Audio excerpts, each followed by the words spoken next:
Europe 1.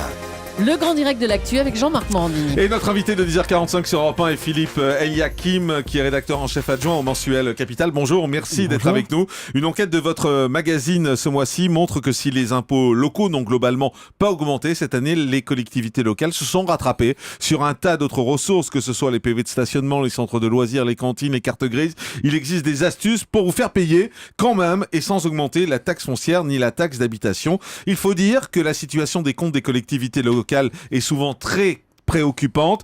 Philippe Eliakim, on dépense beaucoup en local. Ça, je peux vous dire que les élus locaux, la rigueur, ils connaissent pas. Hein. C'est drôle d'ailleurs parce qu'il y en a qui sont élus au Parlement, à l'Assemblée nationale, au Sénat. Alors ils votent les budgets de rigueur. Puis quand ils sont à droite, ils trouvent que c'est pas encore assez des budgets de rigueur, il faut faire plus.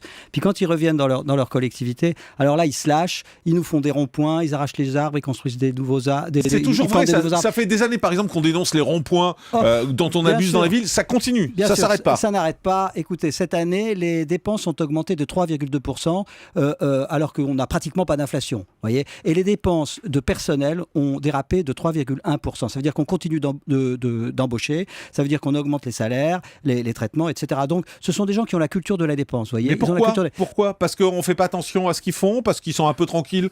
En local, on s'intéresse surtout aux dépenses nationales. Ça, c'est vrai. On s'est beaucoup intéressé aux dépenses nationales. Et d'ailleurs, l'État, il faut le reconnaître, fait beaucoup d'efforts depuis plusieurs années, alors qu'eux n'en font aucun. C'est vrai que l'attention des médias est peut-être moins forte.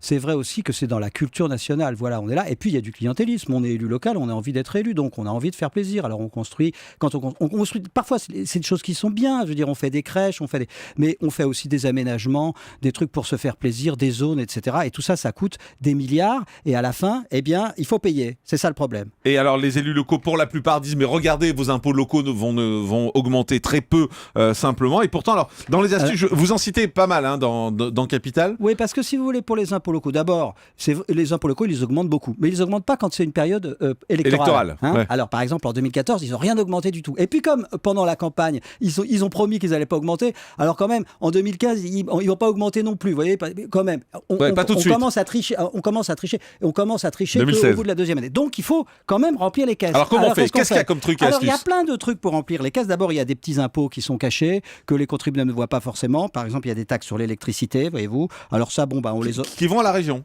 Qui vont au local. Qui vont absolument, qui vont au local. Il y a quelque chose qui s'appelle les droits de mutation. Vous savez, quand on achète un bien immobilier, on paye lourdement. Ces droits viennent d'être augmentés. On paye au notaire, en fait, mais c'est pas le notaire qui encaisse tout. Parce qu'on dit souvent que c'est le notaire qui prend l'argent. Le notaire, il prend quand même pas mal d'argent. Hein, mais c'est vrai que dans les frais de notaire, il y en a beaucoup qui vont au département, en l'occurrence. Et donc, ces droits de mutation viennent d'être augmentés. Personne peut-être ne s'en est rendu compte. Ils viennent d'être augmentés, ou plus exactement, l'État a fixé un plafond et toutes les collectivités locales, pratiquement toutes, sont au plafond. Immédiatement, elles se sont mises au plafond. Alors j'ai calculé, ça représente pour un achat d'une maison, par exemple, de 250 000 €, et ben ça représente quand même une facture de 1 750 € en plus. Ah oui. Ça, c'est de l'argent qu'on paye en plus de ce qu'on payait déjà en frais de notaire, vous voyez. Donc on augmente ça. Alors on dit, on n'augmente pas, monsieur, on n'a pas augmenté la taxe foncière, on n'a pas augmenté la taxe d'habitation, vous voyez, on respecte nos promesses, on n'augmente pas les impôts. Si, on les augmente quand même. Et alors, il n'y a pas que les impôts, parce que... Les impôts, c'est ce qui vaut le plus, mais voilà, il n'y a pas que ça. Alors, remarquez, ce dont on va parler maintenant, ça se voit beaucoup aussi, c'est le stationnement. Parce que le stationnement, vous garez votre voiture au centre-ville. Alors ça ne concerne pas les petits villages où il n'y a pas de problème, mais les villes moyennes et bien entendu les grandes villes, évidemment, on se stationne et on doit payer le ticket. Et ça va augmenter, mais de quel ordre les augmentations ? Vous avez des exemples surprenants ? C'est pas seulement que ça va augmenter, c'est que tout le système va changer, c'est qu'on n'aura plus d'amende si on ne paye pas son ticket. On aura quelque chose qui s'appellera le forfait post-stationnement. Vous voyez, c'est compliqué. Ouais. Et on va donner aux collectivités locales maintenant le droit d'en fixer le montant. De fixer le montant, premièrement, du ticket de stationnement, ce qu'elle faisait déjà, et deuxièmement... De ce fameux forfait. Donc c'est plus un PV comme on avait à 17 €. Et ça ne va plus à moitié dans les caisses de l'État, ça va tout dans les caisses des communes. Vous imaginez un peu l'aubaine. Donc actuellement, c'est 17 €. C'est ça. Ça va exploser. Mais exploser de quel ordre ? Dans certaines villes, vous avez des exemples, vous avez des chiffres ? Alors, il faut savoir que le système est assez pervers parce que l'État a dit, pour éviter les explosions, il a dit attention, les gars, attention, l'amende, les 17 euros, ne pourront pas être supérieurs à 10 fois le ticket d'une heure. D'accord. Alors, si j'ai un ticket d'une heure à 1,70 €, je peux garder mes 17 euros. Mais si j'ai un ticket d'une heure à 50 centimes, comment je fais pour simplement garder les 17 euros ? Je suis obligé d'augmenter mon ticket. Donc, la plupart des villes vont augmenter leur ticket de stationnement, premièrement, pour pouvoir faire des amendes plus fortes, pour pouvoir faire des amendes plus fortes, je suis obligé d'augmenter mon ticket. On est chez les fous. C'est une espèce de système diabolique. Et en effet, aujourd'hui, on ne sait pas encore. Alors, ça s'appliquera à partir du 1er janvier 2017. Mais alors, dans Capitale, il y a des hausses des tarifs horaires, justement, mais qui sont surréalistes. De 200%, bien entendu. À Toulon, vous annoncez une hausse de 240% bien sûr. Du tarif horaire. Alors, attendez, ce n'est pas encore décidé.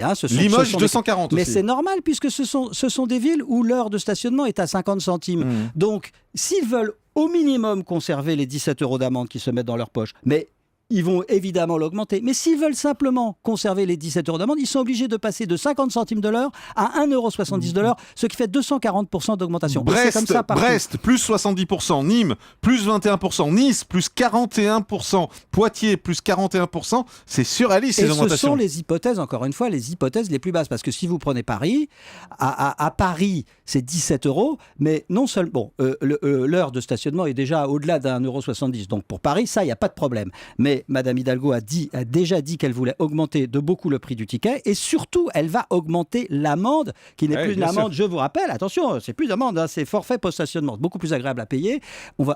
Ça risque de passer de 17 à 40 euros. Mais non, 40 euros. Non, pas parce que vous êtes sur les clous, 40 euros parce que vous n'avez pas payé votre ticket ou que vous avez dépassé votre ticket. Lequel ticket va augmenter aussi beaucoup, probablement de 1,70 à 2,50 dans les arrondissements périphériques. Voilà. Il y a un problème, un problème non, mais il va y avoir également une augmentation des cartes grises, parce que c'est du ressort des régions. Alors, les cartes grises, c'est le ressort des régions. Elles augmentent. Bon, le stationnement, c'est tous les jours. La carte grise, c'est une fois tous les 5 ans quand on change sa voiture. Donc voilà, c'est plus indolore, on va dire comme ça. Donc évidemment. Il y a les services locaux également, c'est-à-dire les centres de loisirs pour les enfants, les études surveillées, les cantines. Ça, c'est plus ennuyeux.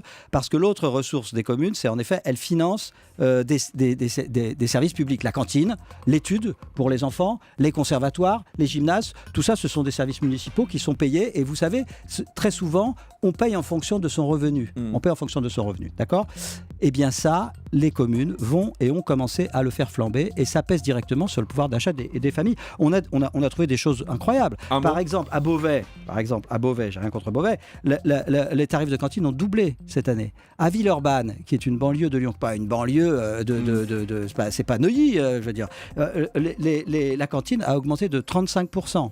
Et selon toutes les prévisions, tous les experts qu'on a vus annoncent une augmentation de plus en plus forte dans les prochaines années. Donc la facture va être terrible. Documents et chiffres à découvrir dans le Capital de novembre qui vient de paraître. Merci beaucoup Philippe Eliakim d'avoir été avec nous. Europe 1, le grand direct de l'actu. Jean-Marc Morandini.